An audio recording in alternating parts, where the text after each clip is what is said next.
Bem-vindos ao canal Química Pelúcio, e nessa aula nós vamos começar a falar sobre os fatores que influenciam nas velocidades da reação. Nas primeiras aulas dessa playlist, a gente viu as formas como a gente pode calcular a velocidade de uma reação, a gente viu a questão dos coeficientes estequiométricos, certo? E agora a gente vai analisar um pouco a questão do que faz variar a velocidade, certo? Como é que eu posso tornar uma reação mais lenta ou uma reação mais rápida? A mesma reação, certo? E isso daqui, gente, tem uma grande importância pra gente, justamente porque a todo momento ou a gente está querendo acelerar uma reação ou a gente está querendo deixá-la mais lenta. A gente conversou já sobre isso, né? Por exemplo, o funcionamento de um remédio. Os farmacêuticos, eles têm que trabalhar numa fórmula que seja mais eficaz, que haja, vamos dizer assim, tenha uma ação mais rápida, certo? E a todo momento a gente está querendo também desacelerar reações, né? A todo momento a gente quer, por exemplo, a gente coloca os alimentos na geladeira porque sabe que eles preservam por mais tempo lá. Justamente porque a temperatura, ela influi, né? Ela tem influência na velocidade de uma reação. E a gente vai estudar isso a partir de agora, certo? Então, o tema da nossa aula, vai ser exatamente os fatores, certo? Então, o tema da nossa aula aqui serão os fatores. Então, vamos lá, gente. Os fatores que influenciam na velocidade. Bom, o primeiro fator, o mais comum deles, é a temperatura, certo? É a temperatura. Bom, antes até mesmo de falar dos fatores, eu quero dizer para vocês, vocês sabem, né, na parte do carro, que nós temos lá o acelerador e o freio, certo? Quem são os aceleradores? Quem é o acelerador? Quem que é o freio de uma reação química? Gente, são as colisões, certo? As colisões. Ou seja, a frequência de colisões, a frequência de choques efetivos que acontecem dentro do meu sistema, certo? Então, o número de colisões, a frequência de choques, é o que nós chamamos de acelerador, né, de freio na minha reação. Ou seja, se eu quero aumentar, se eu quero tornar uma reação mais rápida, eu vou ter simplesmente que aumentar o número de colisões no meu sistema. Então, quanto maior for o número de colisões, maior será a velocidade da minha reação. Porém, se eu diminuir a frequência de colisões, né, o número de colisões dentro do meu sistema reacional, na minha reação, eu vou estar diminuindo a minha velocidade, certo? Então, diminuir a frequência de colisões, o número de colisões, eu estou diminuindo a velocidade da minha reação, beleza? Bom, então as colisões aqui é a parte principal. Ela vai ser o acelerador, ela é o freio da minha reação. Se eu quero alterar a minha velocidade, se eu quero tornar minha reação mais rápida ou mais lenta, eu preciso alterar as colisões, a quantidade de colisões, a frequência de colisões efetivas dentro do meu sistema. Bom, professor, e de que maneira a gente vai entender como essas colisões podem aumentar e diminuir? Então, o primeiro fator, agora de fato, a temperatura. A temperatura. O que acontece, gente? A temperatura, imagina lá que eu tenho um sistema, aqui um sistema, e esse sistema tem aqui, sei lá, um comprimido. Sabe aqueles comprimidos efervescentes? Certo? Aquelas vitaminas C, sabe? Que você coloca na água, borbulha e tudo mais. Então imagina aqui que eu tenha dois sistemas daquele bem aqui, ó. Certo? Aí eu pego lá um pouco de água, coloco aqui nesse sistema, certo? Só que em um eu vou colocar uma água um pouco mais quente e em outro eu vou colocar uma água um pouco mais fria. Tudo bem? Então em um eu vou colocar uma água mais quente e em outro eu vou colocar uma água mais fria. Só que eu vou colocar o mesmo comprimido, certo? Comprimidos idênticos aqui dentro do meu sistema. Então aqui, ó, vou colocar um comprimidinho daquele lá, bem aqui, ó, joguei aqui dentro. Aí o que acontece, gente? Vamos dizer que nesse primeiro sistema aqui, esteja, sei lá, uma água a temperatura ambiente, 25 graus Celsius. Não precisa nem estar muito gelada assim, certo? Então, uma temperatura ambiente. E outro aqui, esse sistema 2, do lado dele aqui, esteja, sei lá, a 60 graus Celsius. O que acontece? Quando esse comprimido, né, de vitamina C, ele entra em contato com a água, ele sofre uma reação e começa a surgir bolhas dentro desse sistema. Então eu começo a ver aqui, ó, a liberação de várias bolhas. A pergunta que eu faço para você nesse momento: aonde será que ocorrerá maior liberação de bolhas? Aonde que a reação vai ser mais intensa, será? Será que é na temperatura de 25 graus Celsius ou aonde a água está a 60 graus Celsius? Vamos entender essa parte teórica aqui. Aumentar a temperatura, gente, olha só. Aumentar a temperatura significa, no mundo microscópico, né, nas moléculas, nas partículas, aumentar a temperatura significa aumentar o nível de agitação dessas partículas, certo? Então, aumentar a temperatura representa aumentar o nível de agitação das partículas. Tranquilo? Mas o que é essa agitação? Essa agitação molecular, essa agitação das partículas, nas partículas, né, nos átomos, nas moléculas que está acontecendo ali no sistema, nada mais é do que o aumento de energia cinética, certo? Então aqui, ó, aumentar a agitação significa nada mais, nada menos do que aumentar a energia cinética. Professor, mas o que é energia cinética? É a energia relacionada a essa movimentação, a agitação dessas partículas, né? Então a energia cinética, ela nada mais é do que essa agitação molecular, essa agitação das partículas no sistema. Então, aumentar a temperatura acarreta um aumento na agitação dessas partículas. Elas passam a se agitar mais. O que acontece? Se a energia cinética, a agitação dessas partículas, das moléculas, está cada vez maior quando eu aumento a temperatura, concorda comigo que moléculas mais agitadas são moléculas que vão se movimentar mais, e quanto mais elas se movimentam, mais elas vão tender a sofrer colisões, certo? Então, quanto eu aumento a temperatura, eu deixo as partículas mais agitadas. Deixando as partículas mais agitadas, eu aumento as colisões que ocorrem entre elas, certo? Então, e aí que está o ponto. O que acontece quando eu aumento as colisões? Eu aumento a velocidade da minha reação. Pronto, já sabemos a chave aqui da temperatura.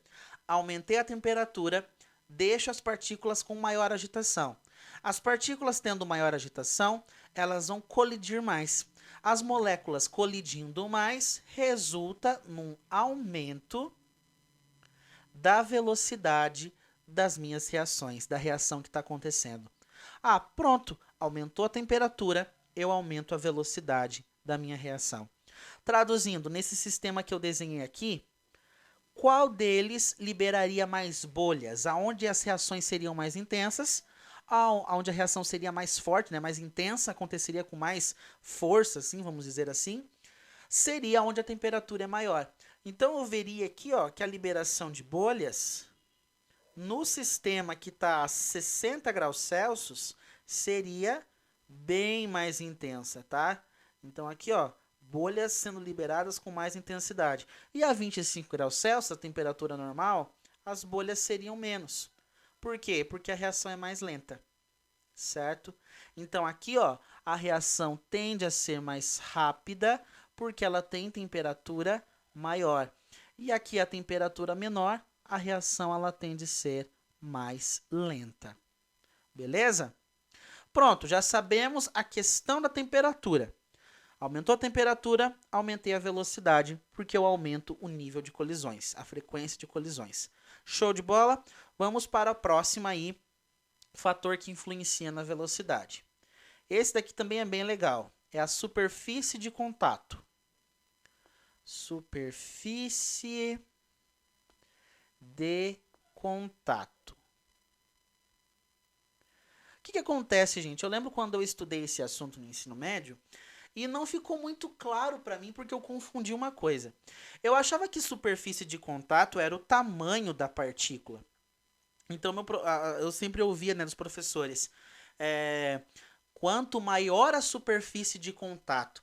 Na minha cabeça, eu entendia que era assim, tipo, quanto maior a superfície de contato, deve ser partícula maior, né? Porque assim, superfície de contato, então deve ser partículas grandes, né? Pedaços grandes, porque é maior, né? Superfície maior. Só que, gente, isso daí é errado, tá bom? Então eu já garanto pra você, se você tiver esse pensamento ou passar pela sua cabeça isso, eu já vou te explicar agora o que que é superfície de contato. Quando a gente fala superfície de contato, a gente está querendo dizer o quão facilmente, o quanto eu posso facilitar o contato entre os meus reagentes. Como assim, professor? Olha só, imagine um exemplo. Esse exemplo aqui, ó, não vai dar tempo de pegar aqui uma madeira, uma cor marrom aqui, mas imagina aqui, ó, que eu tenho aqui um tronco de madeira, certo? Então esse tronco de madeira, tudo mais, ele tem um, né? Ele é bem, ai, como é que eu posso dizer, meu Deus do céu, sem usar superfície de contato por enquanto. Você perceba, né, que a madeira ela tá bem compacta, né? Tem um grande, ele não é uma partícula, né? Não é pequena essa partícula. Ele é ele é um corpo grande, né? Um corpo que a gente pode considerar a dimensão dele grande, certo? Eu não queria utilizar a palavra superfície de contato ainda, mas a gente vê que o tronco ele tem uma dimensão maior. Ele tem uma dimensão maior, ele é uma extensão maior. Agora, se eu comparar um tronco de madeira, que tem uma dimensão grande, né, um tamanho grande, e comparar com pequenos galhos, certo? Pequenos galhos de madeira, se eu fosse tacar fogo, por exemplo, ó, imagina aqui que eu tenho alguns galinhos de madeira. Se eu fosse tacar fogo, certo? Vou pegar tacar fogo. Qual deles queima mais facilmente? O tronco, que tem dimensão maior, que tem toda essa extensão de madeira compacta aí, ou os galhos, que tem um tamanho menor, que tem uma dimensão um pouco menor? Qual deles queimaria com mais facilidade? É óbvio, gente, que é muito mais fácil pegar fogo no galho, certo? Então aqui, ó, os galhos, eles pegam fogo mais facilmente. Eles pegam fogo mais facilmente. É difícil você fazer um tronco de madeira, começar a pegar fogo e sustentar o fogo aqui, né? Então é difícil você fazer um tronco de madeira de fato iniciar a queima, né? Por que, professor? Porque se é a mesma matéria, se é a mesma substância, é madeira, tem as mesmas substâncias ali envolvidas, por que o tronco de madeira é mais difícil de pegar fogo do que os galhos? Simples, gente. A superfície de contato. A gente diz, primeiro, que isso aqui é uma reação de combustão, ok? E toda reação de combustão, ela envolve o comburente, que é o gás oxigênio. Então aqui, ó, só pega fogo por causa do comburente que está aqui em torno também. Então não basta apenas eu ter ali a madeira para pegar fogo, eu tenho que ter também ali gás oxigênio que ajuda a queima a continuar. O que acontece? Esse oxigênio ele só vai conseguir reagir bem com ali o combustível, que no caso ali seria a madeira, se tiver numa partícula menor. Se as partículas tiverem uma dimensão menor, se a madeira tiver numa dimensão um pouco menor, num formato um pouco menor, certo? Então, no caso de um graveto, é mais fácil de acontecer, justamente porque dali, ó, é um galinho, coisa pequena, dimensão pequena, é mais fácil para a reação acontecer. Então, quanto menor for a dimensão das partículas, mais facilitado fica o contato entre elas para a reação acontecer. Já que no caso da madeira, nós temos que a dimensão é maior, né? A matéria ali que está reagindo, o corpo que está reagindo, é muito extenso, é muito compacto, são partículas muito grandes. Então dificulta muito o oxigênio, né, que é o comburente da minha reação, conseguir fazer pegar fogo, certo? A superfície de contato, ela diz exatamente o quão facilitado está o contato desses reagentes. Por exemplo, quanto menor for, a dimensão, ou se você quiser uma palavra mais simples, quanto menor for o tamanho dos meus reagentes, das substâncias que eu estou fazendo ali, quanto menor for o tamanho deles, mais contato eu vou ter, certo? Mais contato, mais fácil, ó, mais fácil fica o contato entre eles. Mais fácil fica o contato, maior superfície de contato eles vão ter. Então, mais fácil contato. Essa facilidade, né, que o tamanho da partícula nos dá é o que nós chamamos de superfície de contato. Então, partículas menores trazem uma superfície de contato maior para nós. Os reagentes conseguem ter um contato mais facilitado, conseguem ter esse contato mais tranquilo, mais forte, né? A superfície ajuda eles a reagirem. Então, superfície de contato é isso. Partículas que têm dimensão pequena facilitam o contato, aumentam a superfície de contato. E por conta disso, quanto mais contato acontece, você concorda comigo que vai ser mais fácil as colisões acontecerem. Porque as colisões são o quê?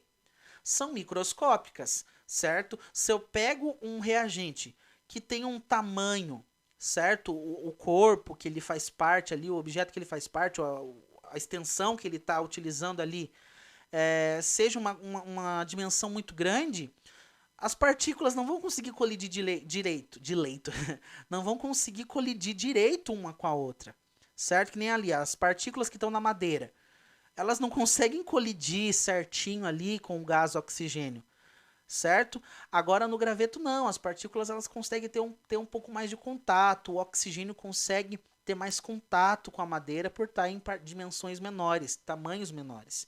Então isso aumenta o número de colisões, certo? Então dimensões menores, colisões. Então tamanhos menores ajudam, facilitam a reação acontecer. Se aumenta as colisões efetivas que acontecem, aumentam a velocidade da minha reação, deixam a reação mais rápida. Algumas coisas que gostam bastante de aparecer nessa questão da superfície de contato são as dimensões. Então tome muito cuidado com as palavras pulverizado, certo? Pó. Eles gostam muito de pegar, por exemplo, ferro. O ferro, o que enferruja mais rápido? Olha só. O que tende a enferrujar mais rápido? O ferro na forma de uma barra de ferro, ele na forma de palha ou ele em pó? Aonde você acha que ele tende a enferrujar com mais facilidade? Pulverizado na forma de palha ou na forma de barra? Aonde as dimensões são menores? É obviamente que é na forma pulverizada, na forma de pó. Então o pó de ferro, ele tem tamanho menor, com isso ele consegue reagir com mais facilidade com a umidade, certo? E enferruja mais rápido, ok? A palha de aço vem em sequência. Como ela tem também uma dimensão um pouco melhor do que uma barra de ferro, ela enferruja mais rápido. Já uma barra de ferro, para ela conseguir enferrujar por inteiro, vai demorar, certo? Até porque ele tem que ir indo por camadas aqui, conseguindo enferrujar tudo de fora para dentro, até conseguir enferrujar tudo. Já na palha de aço, ele já consegue enferrujar ali por entre as palhas de aço, né? O meio da palha de aço. O pó, então, nem se fale. Então tome muito cuidado com essas palavrinhas pulverizado, a substância na forma de pó, a substância na forma de barra, na forma de palha, na forma de limalha, certo? O que é limalha? Por exemplo, limalha de ferro. Seriam pequenos pedacinhos de ferro, certo? São pequenos pedacinhos de ferro, tá? Então, tome cuidado com esses termos. Então, aqui, ó, limalha. Limalha, são pequenos pedacinhos de ferro. A forma de barra, a forma de palha, a forma pulverizada. Sempre analise bem esses termos porque eles vão te ajudar bastante a entender a superfície de contato. Então, gente, superfície de contato tem a ver com quão menor está ficando o tamanho das partículas que vão reagir. Quanto menor for, mais fácil fica o contato. Maior a superfície de contato, as colisões acontecem mais facilmente e a reação se torna mais rápida. Beleza? Então aqui, gente, quanto maior a superfície de contato, maior é a velocidade da minha reação. Show de bola? Bom, gente, então, temperatura e superfície de contato. Bom, eu vou parar por aqui, não quero que o vídeo seja muito extenso, né? Vou tratar essas duas nessa videoaula. E na próxima aula eu vou conversar com vocês sobre concentração e pressão. Beleza? Então acompanhe aí a nossa próxima videoaula.